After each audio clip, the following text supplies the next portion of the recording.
मराठी ऐक्याचा मंगल कलश घेऊन राज आणि उद्धव ठाकरे आले आहेत असं संजय राऊत यांनी सांगत ठाकरे बंधूंच्या एकत्रित पत्रकार परिषदेची सुरुवात केली।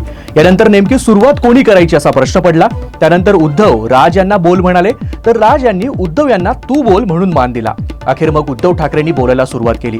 या पत्रकार परिषदेमध्ये अमित आणि आदित्य ठाकरे हे देखील शेजारी शेजारी उभे राहून आपल्या वडिलांचं आणि काकांचं बोलणं ऐकत होते।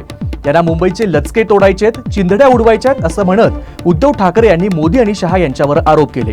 आम्ही आमचं कर्तव्य म्हणून एकत्र आलो आहोत, एकत्र राहण्यासाठी चुकाल तुटाल तर संपून जाल असं देखील उद्धव ठाकरे म्हणाले। कुठल्याही वादापेक्षा आणि भांडणापेक्षा महाराष्ट्र मोठा आहे असं राज ठाकरे म्हणाले।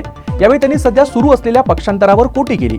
महाराष्ट्रात सध्या लहान मुलं पळवणारी टोळी कार्यरत आहे, त्यात आणखी 2 पक्षांची भर पडली आहे असं ते म्हणाले।